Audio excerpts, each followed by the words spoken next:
Vous êtes dehors en train d'exercer votre droit de manifester, quand soudain vous voyez une épaisse fumée s'élever, puis vous ne voyez plus rien.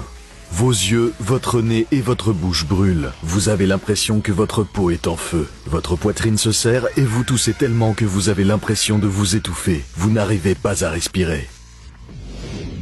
Comment survivre à une attaque au gaz lacrymogène? Le gaz lacrymogène est une poudre chauffée mélangée à un solvant et libérée sous forme d'aérosol. Son composant actif est le 2-chlorobenzylidène malononitrile, communément appelé gaz CS. Ce produit chimique cible un récepteur de l'organisme appelé TRPA1, dont la fonction principale est d'envoyer des signaux de douleur au système nerveux. Le gaz lacrymogène est une arme chimique dont l'utilisation est interdite en temps de guerre, mais qui est légale pour les forces de l'ordre en France comme aux États-Unis. Au moins 100 organismes des forces de l'ordre américaines ont utilisé une forme de gaz lacrymogène contre des civils qui manifestaient contre la brutalité policière et le racisme en 2020. Quel effet a le gaz lacrymogène sur votre corps? Comment un casque pourrait-il vous aider à diffuser le gaz? Et pourquoi ne faut-il pas appliquer de lait sur les brûlures de gaz lacrymogène? Étape 1. Ne vous maquillez pas. Lorsqu'une bombe lacrymogène explose, la poudre qu'elle contient se répand dans l'air et s'accroche au mucus, au fluide corporel et à toute humidité qu'elle peut trouver. Le maquillage, la crème solaire et les crèmes hydratantes ont une consistance aqueuse à laquelle le gaz peut également se fixer. L'exposition au gaz provoque un larmoiement excessif et une vision floue.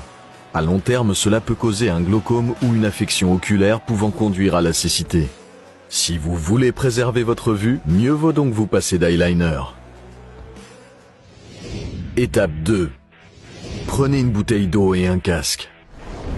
Lors des manifestations de Hong Kong en 2019, plus de 2 millions de personnes ont réussi à diffuser les gaz lacrymogènes à l'aide de bouteilles d'eau et de casques.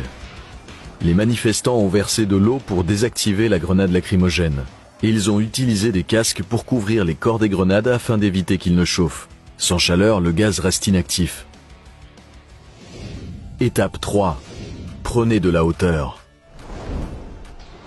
Lors d'une attaque au gaz lacrymogène, vous devrez vous éloigner du nuage de gaz aussi vite que possible. L'exposition aux puissants produits chimiques qu'il contient pourrait brûler votre gorge et vos poumons.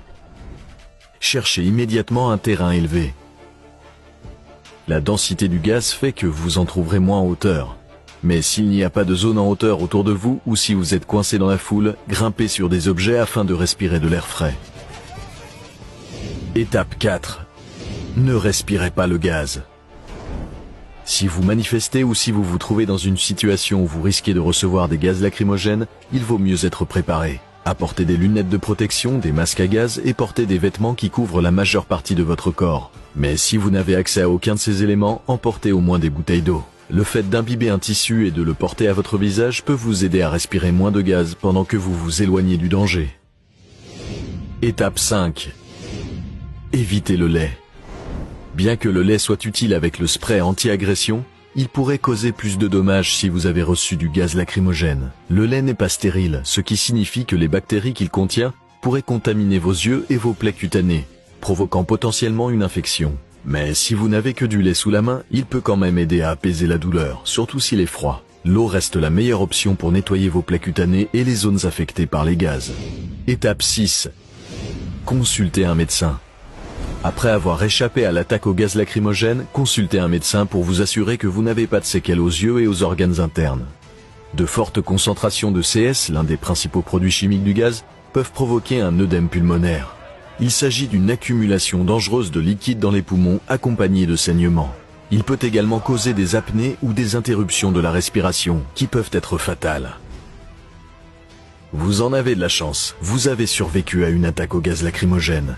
Mais qu'en est-il d'une explosion nucléaire? Pourriez-vous vous en sortir? Découvrez-le ici sur Comment survivre.